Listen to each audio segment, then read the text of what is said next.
असलामुअलैकुम crime update मैं लियाकत तुसी वेख रहे हो मेरे यूट्यूब चैनल। जिला कोटअदू थाना सरवर शहीद दी हदूद दे विच एक बड़ा अफसोसनाक वाक़या है।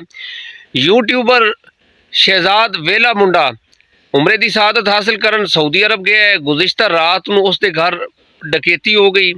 डकैत आए ने, उन्होंने डकैती की और उसके वालिद नूं अगवा करके लै गए ने। मुकम्मल तफसील दे नाल तुहाडे नाल डिस्कस करांगे। साडे इस चैनल नूं सबसक्राइब करो, बैल आइकन बटन नूं प्रेस करो और वीडियो नूं शेयर करो। जी दोस्तों, गुज़िश्ता रात जिला कोटअदू थाना सरवर शहीद की हदूद दे विच जिहड़ी वारदात हुई है कि शहजाद वेला मुंडा उमरे की शहादत हासिल करन कारण सऊदी अरब गए हुए सी। पिछू रात नूं तकरीबन 7:30 का टाइम है सी जो उसके घर वाले ने FIR दे विच जनाब दर्ज कराया। थाना सरवर शहीद की हदूद दे विच यूट्यूबर शहजाद वेला मुंडा के घर उसके वालिद और उसके रिश्तेदार तकरीबन 3-4 लोग बैठे सन कि मोटरसाइकिल आया है 125, उस उत्ते तकरीबन 4 लोग सवार हैं। एक तो बड़ा कद सी, थोड़ी थोड़ी दाढ़ी है सी और बाकी दरमियाने कद है सी। और उन्होंने दस्तक दी है। शहजाद का वालिद जिहड़ा मोहम्मद सादिक है उन्हें दरवाज़ा खोलिया जनाब, तो उन्होंने कन पट्टी ते पिस्टल तान लिया और उस टाइम उन्होंने खबरदार किया कि कोई बंदा जड़ा ना कोई बंदा उरा परा ना होवे ते अपने अपने मोबाइल जिहड़े ने कढ़ के साडे हवाले कर दे। जी डकैता ने जनाब उन्होंने कोलों मोबाइल छीन लै और उन्होंने जनाब जदोकोप किया और उसके वालिद नूं एक साइड ते उन्होंने खड़ा कर दिता जनाब। तो उन्होंने कहा जी फार्चूनर की चाबी सानू फड़ाओ।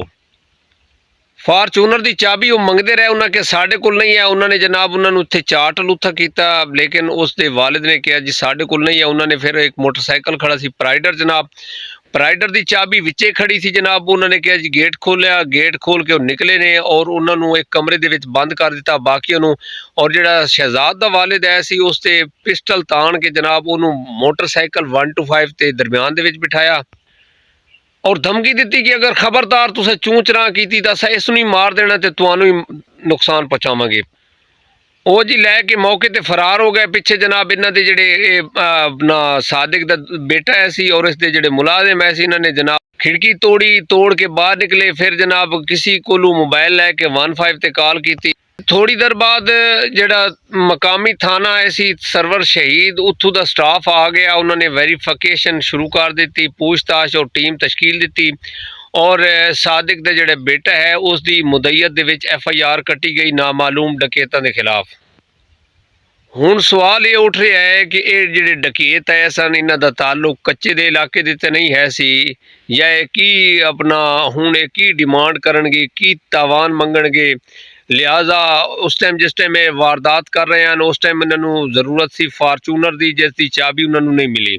फिर शहजाद नूं कॉल करके दस्या गया। शहजाद ने जनाब एक वीडियो अपलोड की थी जिस दे विच वो बड़ी मिन्नत समाजत कर रहा है वज़ीर आला साहिबा दी और CCD डायरैक्टर सुहेल जफर चट्टा साहब नूं कि मेरे वालिद साहब नूं बाजियाब करवाया जाए। मैं मिन्नत करना, मैं तरले पा रहा कि मैं इधर आ गया तो पिछू जनाब है वारदात हो गई है, लिहाजा मेरे नाल इंसाफ किया जाए और मेरे वालिद साहब नूं बाजियाब कराया जाए।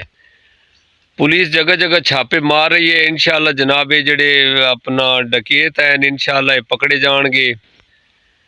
इतना टाइम ही नहीं सी, तकरीबन 7:30 का टाइम है सी जिस टाइम जो उन्होंने FIR दे विच लिखवाया है। वो टाइम तकरीबन इशा की नमाज तो बाद ही है सी, 7 बजे नमाज शुरू हो जाती है और इतना ज़्यादा तो टाइम ही नहीं सी जिस टाइम इन्होंने वारदात की थी।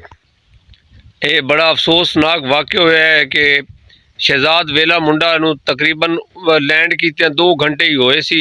सऊदी अरब जिहड़ा उन्हें उतरिया है जहाज़ तो ते नाल ही उन्होंने कॉल चली गई कि तेरा वालिद साहब अगवा हो गए ने। ये बड़ा वड्डा एक धचका है सी शहजाद वेले मुंडे कण कि उसका उमरा अजे स्टार्ट ही हो रहे सी जनाब। उसनूं बड़ी बुरी खबर पिछू सुनाई गई।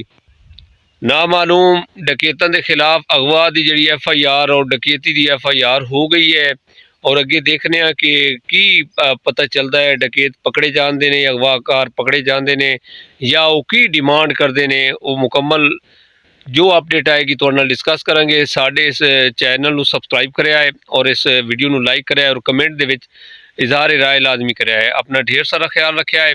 मौसम जूं जूं ठंडा हो रहा है, सर्दियाँ आ रही ने, ਇਹ ਜਿਹੜੀ ਵਾਰਦਾਤਾਂ ਨੇ ਇਹ ਬਹੁਤ ਜ਼ਿਆਦਾ ਹੋ ਰਹੀਆਂ ਨੇ। ਆਪਣੇ ਮੋਬਾਈਲ ਐਕਟਿਵ ਰੱਖੋ, ਦਰਵਾਜ਼ਾ ਉਦੋਂ ਖੋਲੋ ਜਦੋਂ ਤੁਹਾਨੂੰ ਮੁਕੰਮਲ ਸ਼ਨਾਖਤ ਨਾ ਹੋ ਜਾਏ ਬੰਦੇ ਦੀ।